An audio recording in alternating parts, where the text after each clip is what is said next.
It had been 2 years since Iyanu's first encounter with Tunde, and her life was starting to change in small yet significant ways. Every day, she worked harder and harder, both in her job at the Odukoya mansion and at the fashion school where she had been attending evening classes, all thanks to Tunde's unwavering belief in her. She spent late nights sketching, her hands now steady and confident as she poured her heart into each design.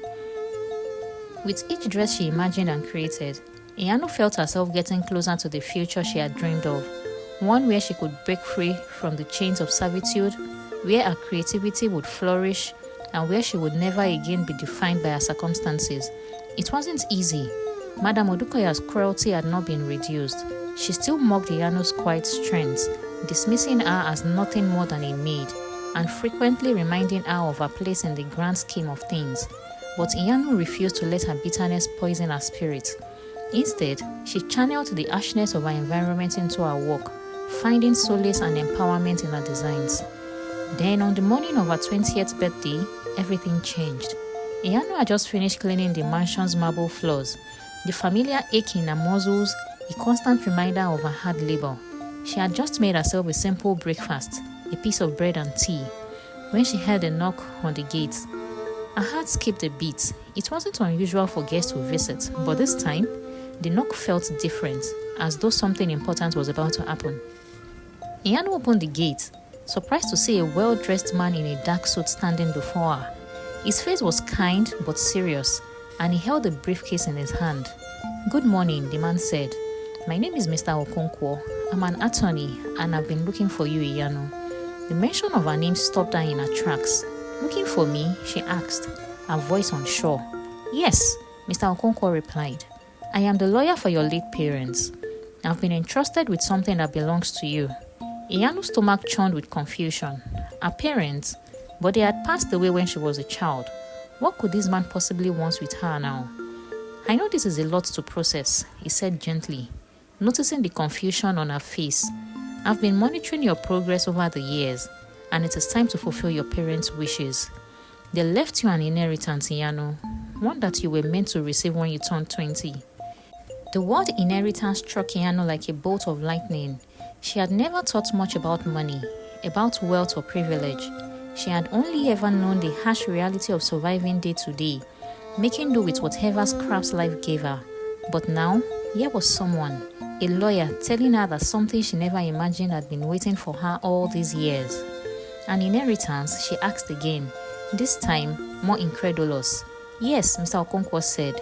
"It is a trust fund created by your parents, with a significant amount of assets to your name. This includes property, bank accounts, and investments. You've been monitored for years, Iyanu, quietly, and it is now time for you to claim what rightly belongs to you." Iyanu felt as if the ground had shifted beneath her feet. She was no longer the orphan, the maid, the forgotten child. She was someone important. The lawyer handed her an envelope that contained the details of her inheritance: properties in Lekki, shares in several companies, and a bank account with over 87 million naira in it. It was more money than Iyanu had ever seen in her life. She could hardly breathe as she opened the letter from her parents. The words on the page were familiar, filled with love and regret. "Iyanu, we want you to know that we believed in you. You have always been strong, and you will always will be. This inheritance is not just for you to live comfortably. It is for you to create the future we always dreamed for you. Use it wisely." Tears filled Iyanu's eyes as she clutched the letter to her chest. The message from her parents was a gift, one that said they had always believed in her, even after they were gone. They had known she would need this foundation to rise above the challenges that had been laid before her. Mr. Okonkwo patiently waited as Iyanu composed herself. "I'll be in touch with the full details of the trust, but for now, I just wanted you to have this information. Your parents were great people, Iyanu. You deserve this." With that, he handed her a final document, a formal agreement that granted her full control over the inheritance. Iyanu stood there in shock. She had nothing to say, nothing to feel other than a deep, overwhelming sense of gratitude and disbelief. She had spent so many years fighting for survival, for small victories, and now she was presented with the opportunity of a lifetime. As the lawyer left, Iyanu stood alone at the gate, the cool breeze brushing her face, her mind spinning with possibilities. The inheritance wasn't just a financial blessing. It was a chance to finally break free from the shadows of her past, to build a future she had always dreamed of but never thought possible. She knew the first thing she had to do. She had to leave the Odukoya mansion. The time had come for her to rise and take control of her own destiny. The following months were a whirlwind of change for Iyanu.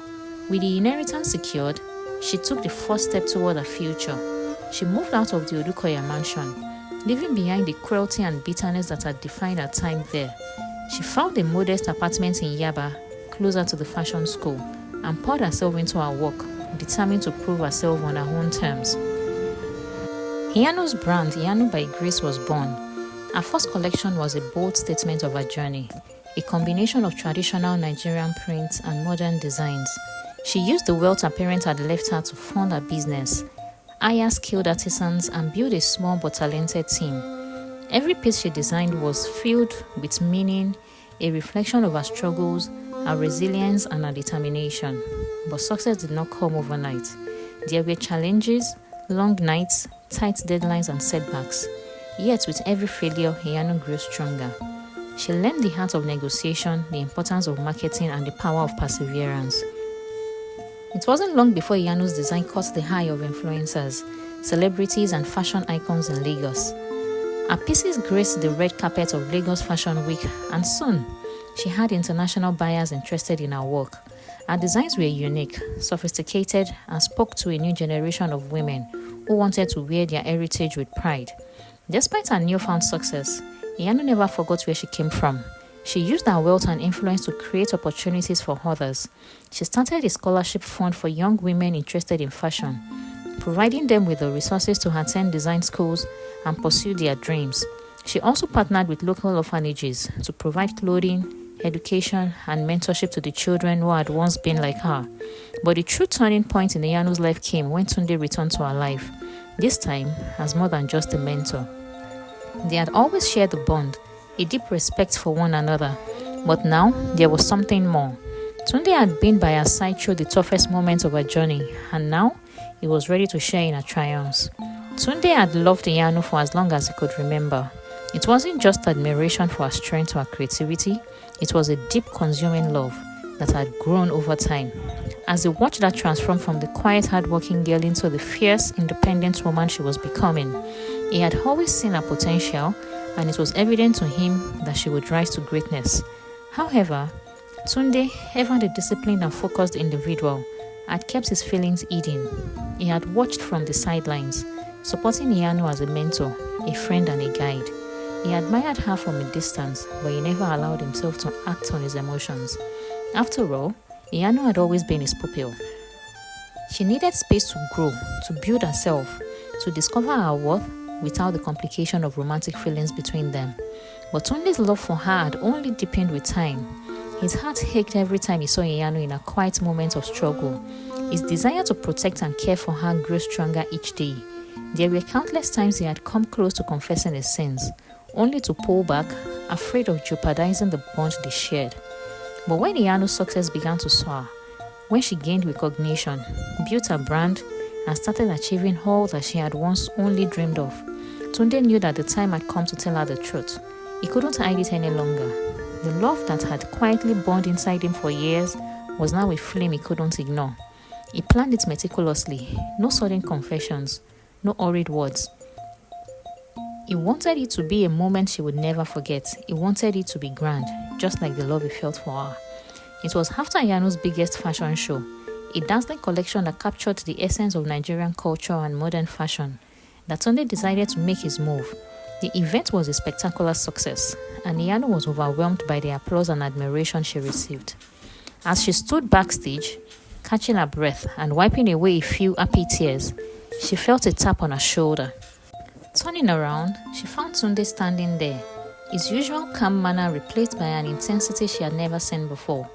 His eyes were locked on hers, his gaze filled with something deeper than just friendship or mentorship. It was love, pure and undeniable. "Iyanu," Tunde began, his voice steady yet filled with emotion. "You've always been the brightest star in my life.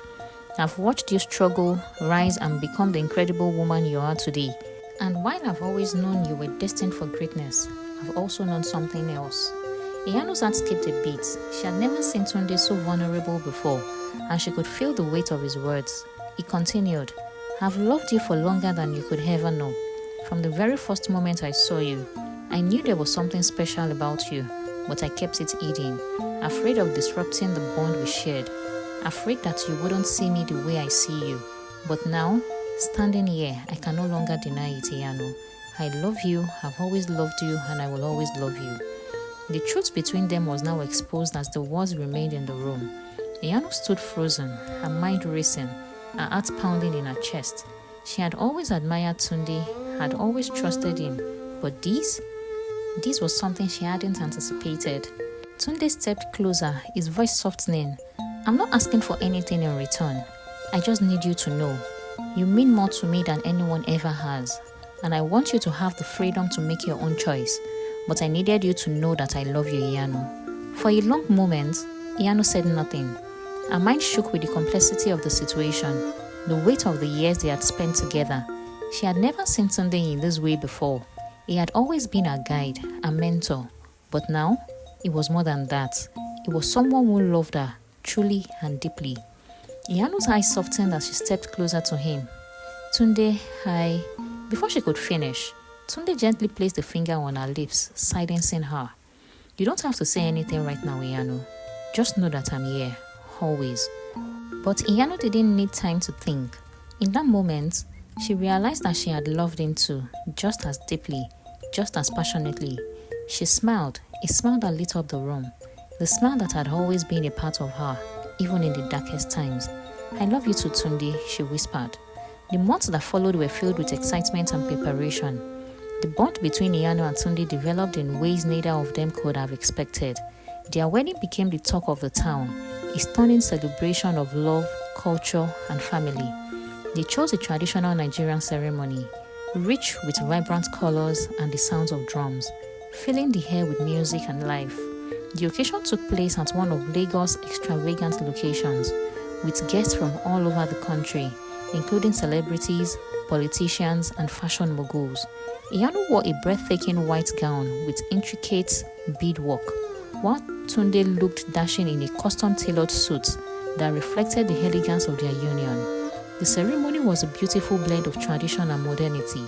The traditional wedding rites were performed with respect and admiration, while the reception that followed was an extravagant affair, full of laughter, dancing, and heartfelt speeches. You could feel the love between Iyanu and Tunde, and every glance they shared spoke volumes of the years of patience, support, and unspoken love that had led them to this moment. Their wedding was not only a celebration of their love, but a symbol of their journey together, from humble beginnings to extraordinary success and everything in between. Iyanu and Tunde's life together only grew richer. They were blessed with two beautiful children, Adebayo, a curious and intelligent boy who had inherited his mother's creativity and his father's sharp mind, and Ayotunde, a vibrant and compassionate girl with a heart as big as her mother's. Iyanu's business continued to thrive, and Tunde, ever the supportive partner, was there with her every step of the way.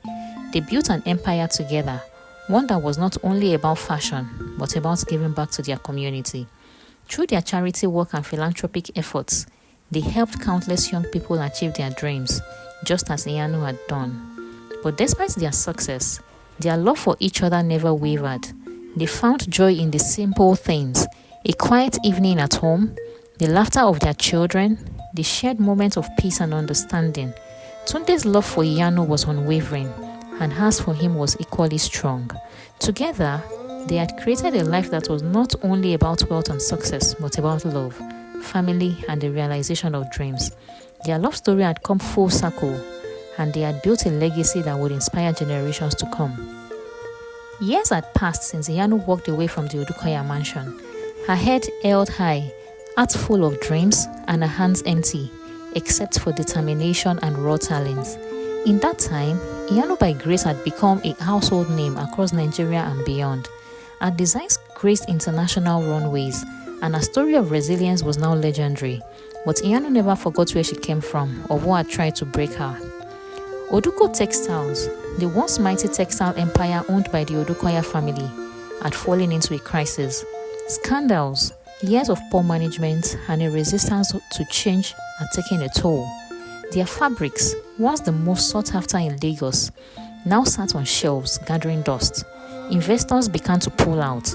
Debt piled high, and the name Odukoya began to lose its shine. It was Tunde who brought the news to Iyanu. "They are looking to sell," he said, placing the file gently on her desk. Iyanu looked at the logo on the front, Oduko Textiles, and her heart fluttered, not with anger, but something far more powerful: purpose. "Set the meeting," she said calmly. When Iyanu walked into the boardroom weeks later, the remaining members of the Odukoya family looked up in shock. It was her, the orphan girl, the maid, the same Iyanu they once mocked, dismissed, and treated as nothing more than a servant. But she no longer wore worn-out dresses or carried trays of tea. She walked in, dressed in one of her own elegant creations, her chin lifted, flanked by her legal team and creative director. Mrs. Odukoya blinked rapidly, as if wanting the moment to be a dream. Chief Odukoya, once proud and powerful, now looked older, thinner, and defeated. They expected resentment, arrogance, a calculating chilly takeover, but Iyanu surprised them. "I'm prepared to purchase a majority stake in Oduko Textiles," she began, her voice calm and clear, but not to destroy it. "I believe in legacy. I believe in redemption. I also believe people can learn from their mistakes if given the chance." Whispers spread around the room. "I don't want to take over the company just to make a statement. I want to rebuild it with you, as partners." They were stunned. "You will still work with us?" Chief Odukoya finally asked. "I would," Iyanu replied, "because what you built long before ego and pride got into the way was remarkable. And because I'm not here to humiliate anyone, I'm here to build an empire rooted in both tradition and innovation." Mrs. Odukoya's eyes filled with tears, not from sadness, but from the weight of shame and gratitude. Iyanu offered them 40% stake to retain their family legacy, while she held the majority. In return, she would bring in a modern design team, ethical sourcing practices, and a fresh creative direction. The Oduko Textiles name would live on, but reborn under the vision of a girl they once overlooked. The news of the partnership made headlines. Fashion queen Iyanu acquires Oduko Textiles, offers former employers a second chance. Oduko Textiles received a remarkable makeover, with contemporary methods and traditional narrative incorporated into each fabric line. It underwent a rebranding under Iyanu's direction. Her designs told tales of resilience, African pride, and generational strength. Sales increased, investors returned, and the Odukoyas, humbled but hopeful, were given a seat at the table they once refused Iyanu. One day, during a company celebration, Chief Odukoya pulled Iyanu aside. His eyes, once full of pride, were now soft with respect. "I don't know if I deserve this," he said quietly. "No," Iyanu replied with a small smile, "but everyone deserves a chance to do better. This is mine to give." This ends the story of Iyanu by Grace. Thank you for watching. Please subscribe to my channel for more interesting stories. Click on the like button and share it with your loved ones.